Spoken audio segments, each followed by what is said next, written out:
सभी को प्रणाम नमस्कार। मैं हूं आनंद कुमार और मेरा अभिवादन कीजिए स्वीकार।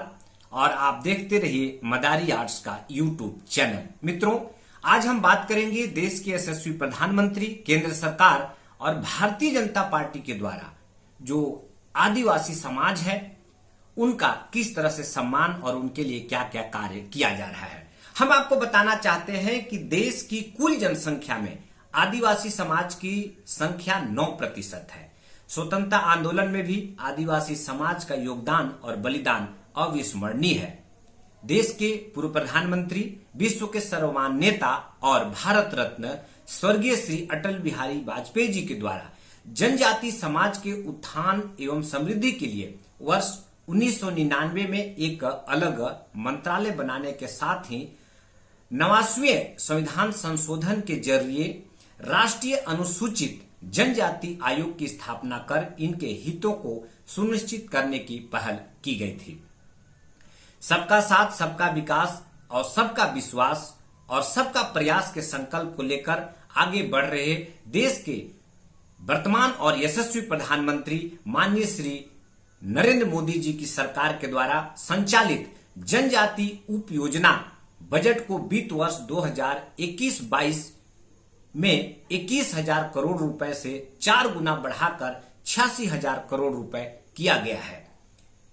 इस समय हमारे भारत देश के महामहिम राष्ट्रपति के पद पर श्रीमती द्रौपदी मुर्मू जी का राष्ट्रपति के पद पर सुशोभित होना भारतीय लोकतंत्र के लिए एक ऐतिहासिक अवसर है।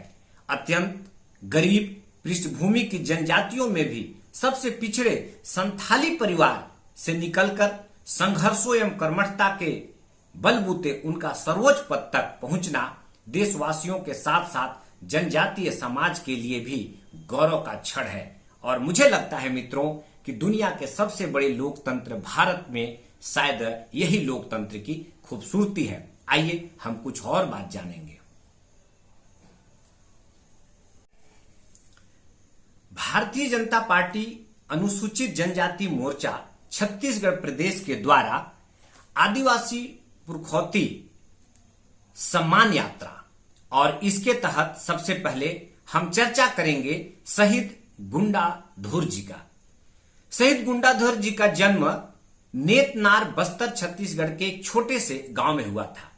गांव में पले बड़े इस बस्तर के मतवाले ने अंग्रेजों को इस कदर परेशान कर दिया था कि उन्हें कुछ समय के लिए गुफाओं में छुपना पड़ा था। बस्तर के इस वीर क्रांतिकारी बागा धुरवा को अंग्रेजों ने ही गुंडाधुर की उपाधि दी थी। इतिहास के पन्नों में दर्ज शहीद गुंडाधुर का व्यक्तित्व और कृतित्व आज भी लोगों के मन में जिंदा है। बस्तर के इस माटी पुत्र के लिए राज्य सरकार खेल प्रतिभाओं को उनके नाम पर पुरस्कृत करती है। तीरंदाजी के क्षेत्र में उत्कृष्ट प्रदर्शन के लिए खिलाड़ियों को शहीद गुंडाधुर अवार्ड से सम्मानित किया जाता है और केंद्र सरकार के द्वारा 25 करोड़ रुपए की लागत से शहीद गुंडाधुर संग्रहालय बनाने की स्वीकृति भी प्रदान की गई है। निसंदेह मित्रों, मैं कह सकता हूं कि केंद्र सरकार का यह कार्य, यह सम्मान बहुत ही अच्छा है, बेहतर है, स्वागत योग्य है। मित्रों, इस कड़ी में हम चर्चा करेंगे शहीद गेंद सिंह जी का।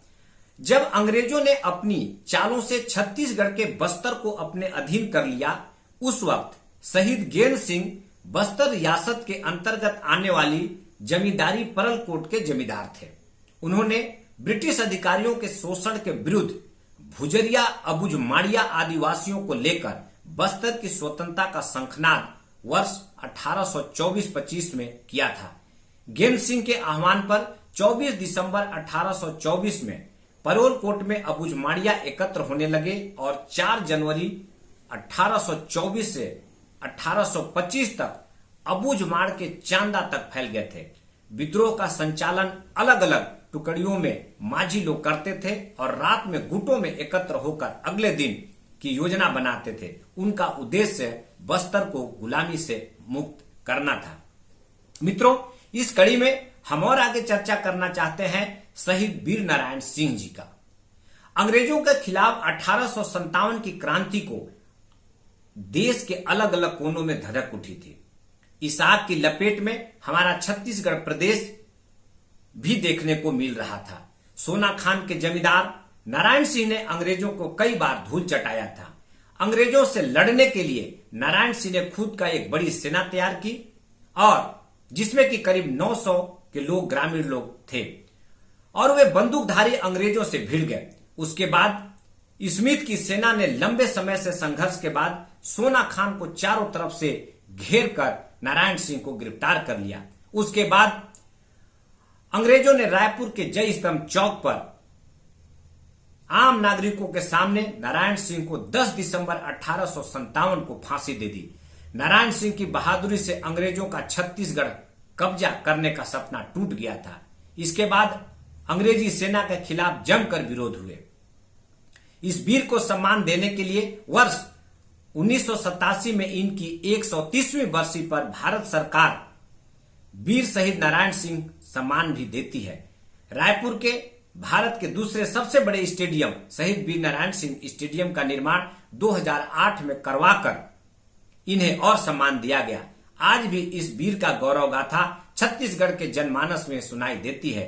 सोना खान के लोग आज भी उन्हें देवता की तरह पूजते हैं। छत्तीसगढ़ प्रदेश के साथ साथ पूरे देश में उन्हें एक आदर्श के रूप में देखा और माना जाता है। आदिवासी पुरखौती सम्मान की यात्रा में हम अब चर्चा करेंगे गहिरा गुरुजी का।